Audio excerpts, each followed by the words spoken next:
So you're thinking about opening up a second location. Well, buckle up.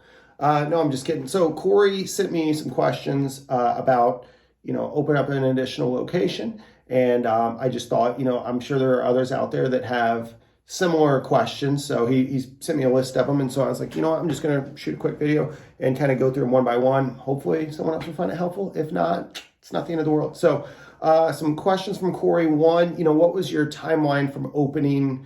What was your timeline look like? So I would say in January of 22, I started getting serious about all right, I think I want to open up an additional location. So that's probably January 22. I actually signed my franchise agreement in April of 22. So technically I signed on the dotted line April of 22. About 2 weeks later, I started looking for real estate. I submitted, looking at my timeline here on the location that ended up working out.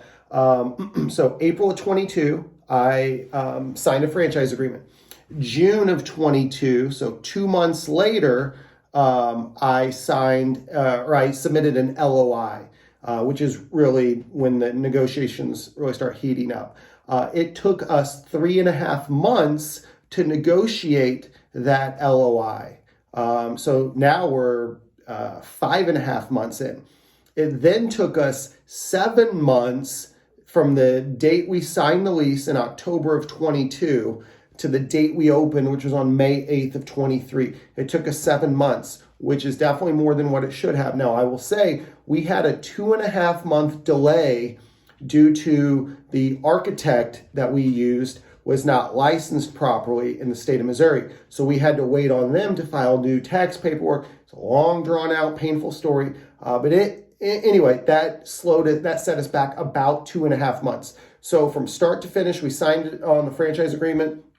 April of 22, we opened in May of 23. So it was, again, almost 14 months. However, we lost 2.5 months due to a construction delay. Our initial real estate agent was out of state. And personally, I think that definitely slowed down our progress, because our next 2 leases, when I worked with a local real estate agent, we actually got 2 more leases done much, much faster. So that it wasn't, nearly that long of a delay. So, so when I was ready to the day it officially opened, again, we signed an agreement April 22. We started really looking a couple weeks, like May of 22, submitted an LOI. June of 22, that took 3.5 months, probably a little bit longer than what it should have. However, we were pushing back pretty hard on some terms, and we ended up negotiating a really solid lease. In fact, our first lease was very favorable to us, which kind of jumps down to one of the other questions.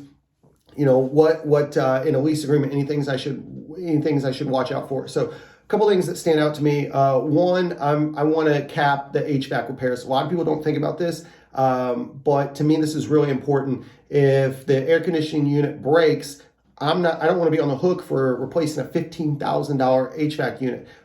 In all of our buildings, that's happened at least once, if not twice, that I know of. So again, that's, 13 to 15 grand a pop right there that I don't want to be on the hook for. So I want to cap the HVAC repairs. Generally, I'm going to ask for a $500 per year cap on HVAC repairs, knowing that the landlord's probably going to counter it. And my hope is that we can come to an agreement somewhere between that $500 and $1,000 cap per year. So I've gotten, between our 4 leases, I've got them as low as 500 and as high as 1,000, but that's pretty much where they're always going to be. So the HVAC repairs is a big one. I'm going to ask for a fitness exclusive in the center. Doesn't mean, I had a landlord ask me, would you be okay with a Pilates place? And I said, yeah, sure, whatever. So it's not necessarily a deal breaker, but I am going to ask for it. Third thing is I want a personal guarantee that burns off. This is the one of everything on here. This is the one that I've had the least amount of success with.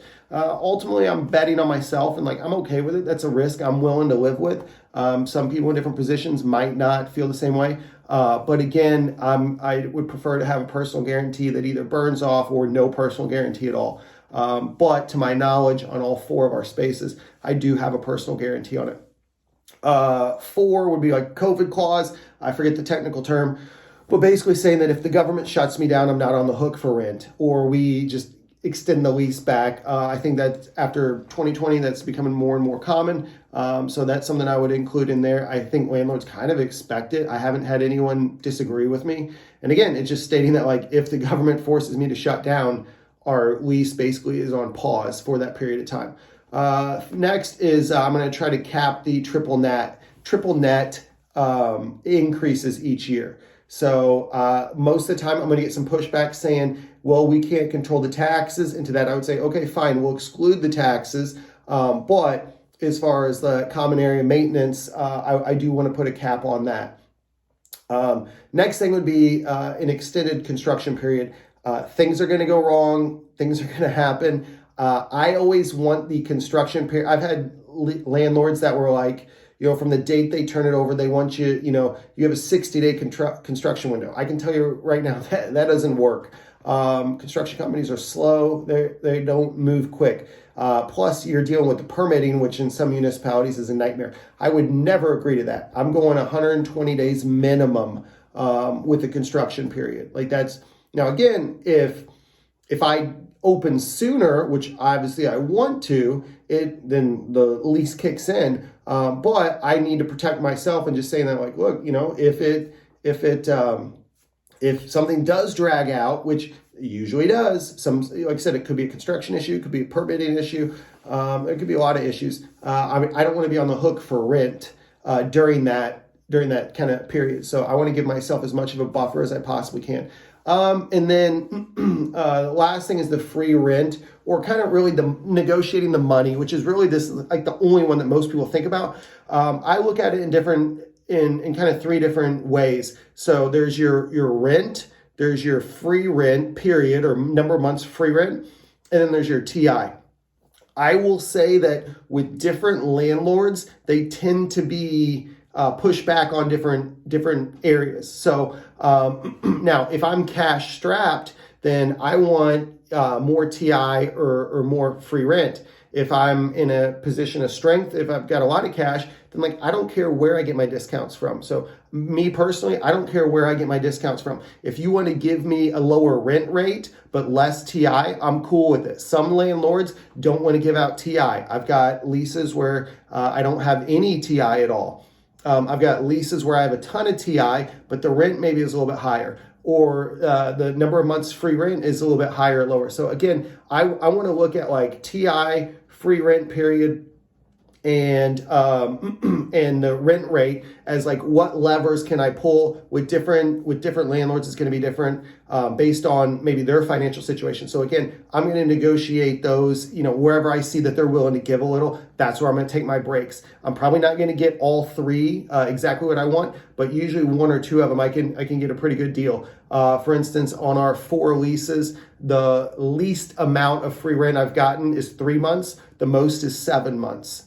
And so as kind of a general rule of thumb, I try to negotiate 1 month of free rent for every year that the lease is in effect. So that's kind of some tips on lease negotiations. How long did it take to get profitable? We were profitable month 2. So we opened, our initial offer was half off our first month. We were profitable month 2, and we've been profitable ever since. That was with our that's with all of our new gyms. With our first gym, Blue Ocean, I don't remember because it was like 2019 when that happened, when that recently expanded. So I don't know.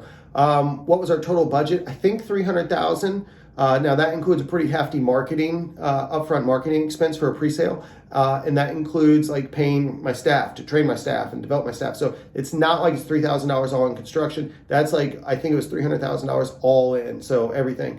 And what challenges did I face? As I already kind of hinted at, it was the fire marshal had a problem with the architect, which led to a 2.5 month setback.